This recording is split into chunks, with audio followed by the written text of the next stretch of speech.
for having awards today. These are our quarterly NFL awards, and Joy Taylor is going to offer up some nominees. Let's go. All right. The first award in the Herd NFL Quarterly Awards, the best team with a losing record. And the nominees are the 1-2-1 Pittsburgh Steelers, the 1-3 Atlanta Falcons, or the 1-2-1 Minnesota Vikings. Well, the Steelers' defense, I don't think is that fixable. Atlanta's got too many injuries that they can't overcome. I would say the Minnesota Vikings are the best team with a losing record. By the way, they beat the Rams last year. They matched up with the Rams very well on Thursday night. Minnesota's a real football team. Upset alert. They go to Philadelphia with extra days to prepare. And Kirk Cousins, they may not run the football. They're still passing it well. Minnesota's the best team right now with a losing record. Okay. The next category is worst team with a winning record. The nominees are the 3-1 Chicago Bears, the 3-1 Miami Dolphins, or the 3-1 Tennessee Titans. I believe in the Chicago Bears. I love their coach, Matt Nagy, and defensively up front, it's nothing but dudes. And the Tennessee Titans are limited, but I think they've got a certain culture I believe in.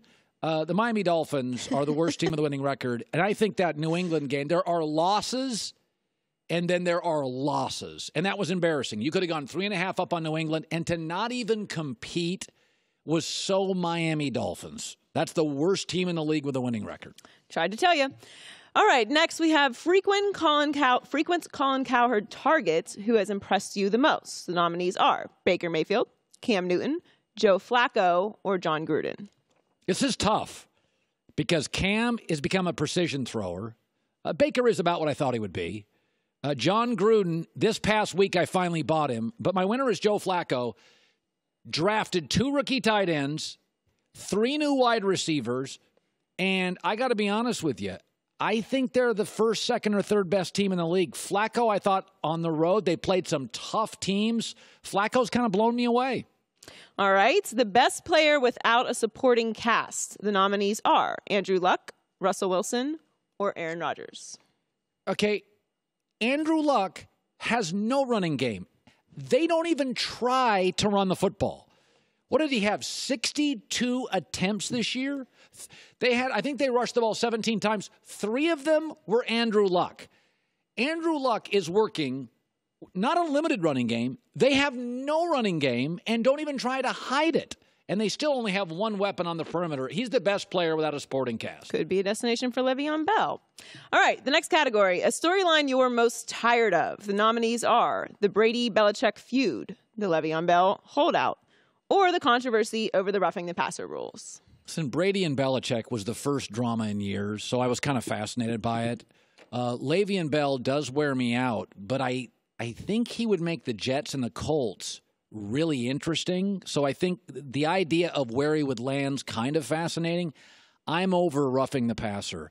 Von Miller last night, Khalil Mack the weeks before have figured it out. Go for the ball or grab the player and set him down. Clay Matthews, Von Miller's figured it out. Khalil Mack's figured it out. By the way, 31 of 32 NFL teams have their starting quarterback. The ratings are up. The one that doesn't, San Francisco, I'm not going to watch the rest of the year. I mean, I'm certainly not going to go seek them out. I may watch them because they're on. The league's doing this because they want healthy quarterbacks. It's smart. All right, and finally, in the Herd NFL Quarterly Awards, the worst decision category. By the way, John, where's this music from? It sounds very... it's like canned award show music. It's very awardy. Well, these are awards. Okay.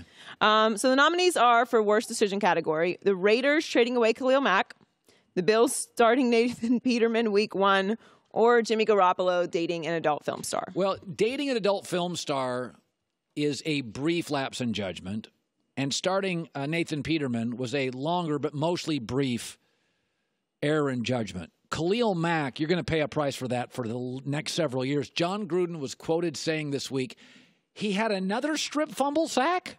He was quoted as saying that to Mike Silver. I think for a lot of reasons. I got to tell you, too, my biggest knock on the Raiders right now is they don't have a pass rush. And they had it, and they let it go. You know, it's weird. I almost wonder, Gruden has been so busy building up this offense. You know, he went and got, Jordy Nelson And, he went and got Matavius Bryant, and he's trying to get his offensive system in.